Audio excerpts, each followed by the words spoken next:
Modul penghayatan hadis 40 Imam Nawawi yang akan diperkenalkan di peringkat sekolah perlu disambut baik kerana ia merupakan karangan terbaik dalam membentuk sahsiah dan amat bertepatan dengan keperluan semasa.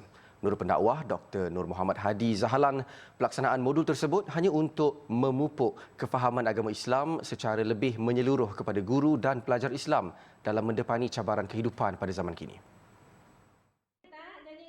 Jelas Dr. Nur Muhammad Hadi, dengan kefahaman dari hadis 40 Imam Nawawi tersebut, guru dapat mendidik serta membentuk para pelajar untuk menjadi seorang insan serta hamba Allah yang lebih baik pada era yang mencabar sekarang ini. Apabila seseorang itu mempelajari kitab hadis 40 ini, maka dia akan dapat mengetahui tentang keimanan, soal akidah.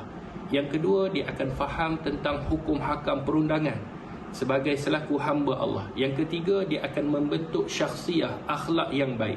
Maka kata ulama, difahami daripada hadis 40 itu tadi, maka lengkaplah sebagai seorang mukmin untuk mempelajari bab akidahnya, bab syariatnya dan bab akhlaknya.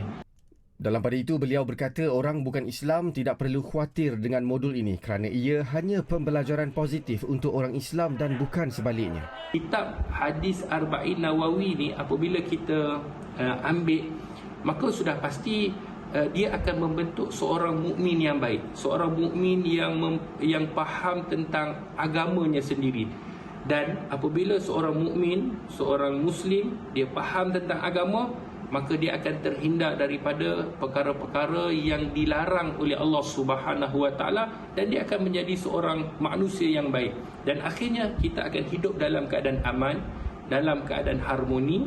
Pada 19 Ogos lepas, Kementerian Pendidikan KPM telah melancarkan modul penghayatan hadis 40 Imam Nawawi bagi memupuk penghayatan hadis bermula di peringkat sekolah lagi. Modul tersebut akan dilaksanakan di 61 sekolah menengah kebangsaan agama dan di 228 sekolah agama bantuan kerajaan di seluruh negara sebelum diedarkan ke sekolah-sekolah di bawah KPM tahun depan.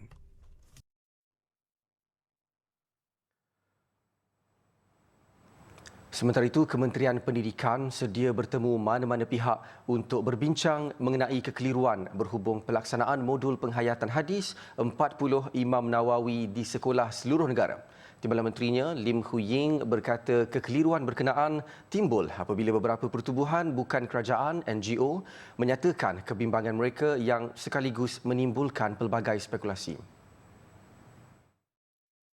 Memetik laporan bernama, Hu Ying sekali lagi menegaskan pelaksanaan modul terbabit hanya akan dilaksanakan kepada pelajar dan guru beragama Islam sahaja dan bukan kepada mereka yang beragama lain. Sehubungan itu, beliau berkata pihak berkenaan tidak perlu risau dan tidak lagi diperbesarkan. Bagaimanapun, katanya KPM bersedia untuk bertemu dan berbincang sekiranya ada apa-apa persoalan berkaitan.